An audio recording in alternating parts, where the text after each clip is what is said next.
How's it going, everybody? Today we're going to talk about hyperinflation. And are we on that path that is really going to hurt all of us? The country, and also it's not just here in the West, other countries, their economies. How the hell is that going to help anybody?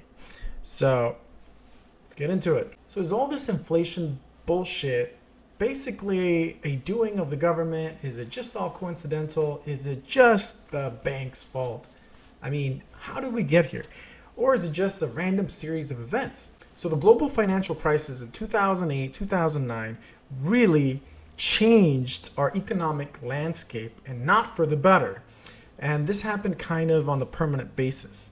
Now we're converging here on an energy war, a Russia war, maybe even World War III. Who the hell knows? Knock on wood. Hopefully everything goes well with that. But what's crazy is that now, led by the Federal Reserve and also other banks, other central banks around the world, kind of following the Federal Reserve's lead. So what's going on is that they're buying, and they have been buying since the 2008-9 financial crisis. They've been buying hundreds of billions of worth of government bonds each month. And this is kind of a big deal.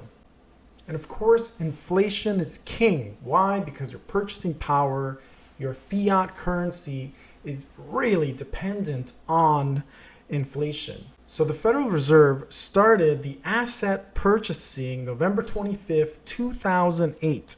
And they slowly but surely, the rest of all major central banks followed. So what happened was that it's the biggest central bank money conjuring event in history. In 2020, the size of combined balance sheets of some of the largest central banks in existence. This is around the world. It's not just here in the United States. We're talking about the Bank of Japan, the Federal Reserve, of course, the European Central Bank, and even the People's Bank of China. What did these people do? They reached, the central banks, they reached an insane 32% of gross domestic product of the world. So what does all this mean? Well, basically, if you artificially, this is the key point to understand, if you artificially and vastly increase the amount of money in circulation, it of course will increase prices. Okay, and this may occur with a lag. That means you may not see the repercussions immediately right away. So what happens after that? Well, combined with the greatly increased money in circulation in the economy, okay, this sort of a money printing shock persisting, it puts in motion the gears that make prices increase. Why? Because the demand will not come down. Why does demand not come down when there's more money being printed? Well, that's because it's the economy, let's put it this way, is artificially supported by the slush funds, okay? The vast amounts of money kind of washing away in the economy because it's received a large influx of money. So of course, in turn, the consumer kind of realizes that because this vast supply of money is in the pool of the economy, the prices don't come down. So what do? Well, they need higher wages to support their standard of living. And as we have very recently figured out here in the West, that the standard of living is coming down. And that's because our purchasing power is coming down. And of course, that's because there's tons and tons of money printing going on. But at the moment, this money printing is not being given to the consumer. And of course, this fast inflation problem becomes kind of a self-fulfilling prophecy of the government, where if the government keeps giving out handouts or subsidies, any kind of support, well, it keeps the wheels turning of inflation. And part of the key here to understand is that a lot of the blame is being put on Russia, Putin, the oil producers, OPEC, China, oh my God, everybody else.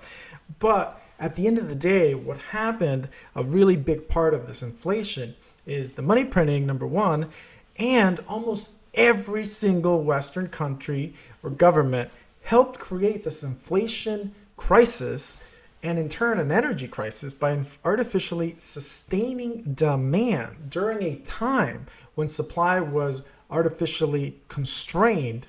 And this is because of C-19 lockdowns through, of course, some stimulus checks and other support subsidy schemes. Now let's look at this M2 money supply in the US. And these are in the billions of dollars. Look at this chart. Look at the slope. So from roughly the late 90s to 2008, the slope gets a little higher than it was in the 80s and the 90s.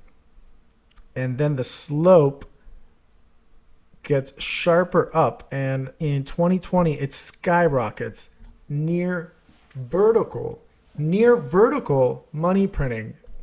So there are a few lessons to learn from history. A couple of them looking at, let's say, the Weimar Republic in the 1920s. Another one is the Russian economy in the 90s, and a very modern Zimbabwe economy, okay, where the hyperinflation, where everyone is just a bajillionaire because their money is worthless. They have to carry sacks of dollars just to go buy some eggs. Imagine that. Imagine that. Hyperinflation. On the path to hyperinflation, the West is headed. So the two lessons there learned in those three examples are, of course, the creation of vast amounts of central bank credit or fiat. Constant printing of the fiat dilutes the value of that fiat.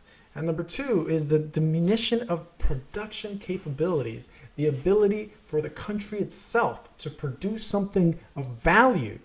If that gets lowered, then there is nothing that the country as a GDP can produce to create and sustain value of that very said currency. And at the end, hyperinflation, this path that we're headed on, unfortunately is a political problem, and it's a central bank problem, and this happens all over the world.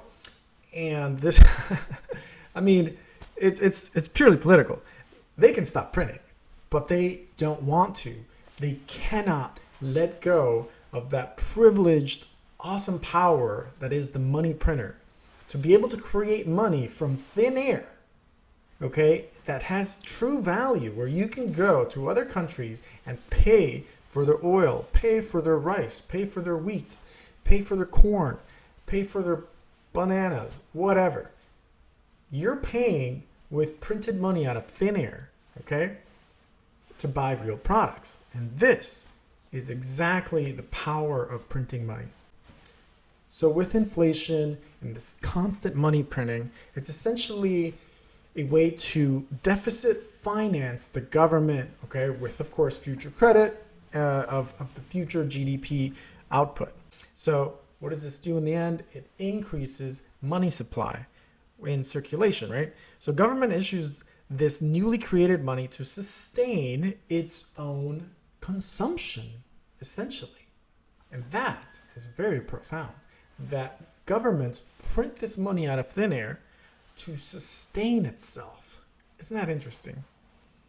Then this, of course, provides subsidies and different schemes, like, whether it's welfare or supporting, certain war efforts. And this obviously keeps a lot of people in business, including people who love those forever wars. The classic definition of hyperinflation is when inflation rates exceed 50%. And this, of course, is caused by rapid growth of the supply of paper money.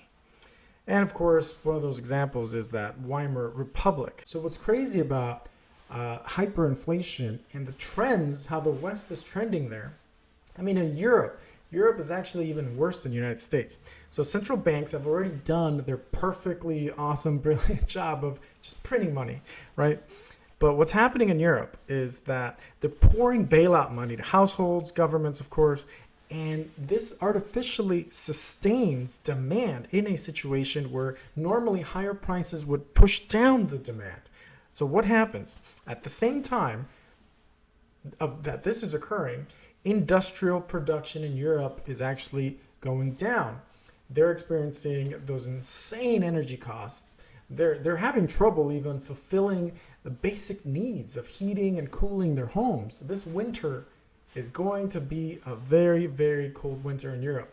So Europe is effectively facing a process not only of deindustrialization, but also of hyperinflation. So of course, the real tragedy here is that we have a vast amount of information, historical information, economic historical information that could essentially show us the true way to avoid these asset market bubbles and hyperinflation.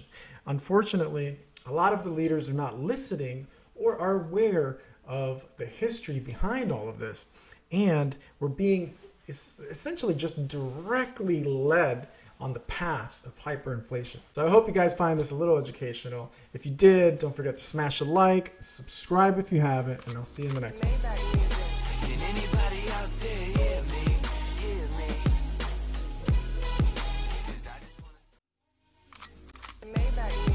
Can anybody out there hear me? Hear me?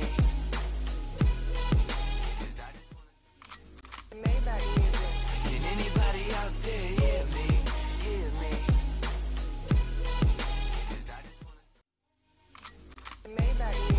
Can anybody out there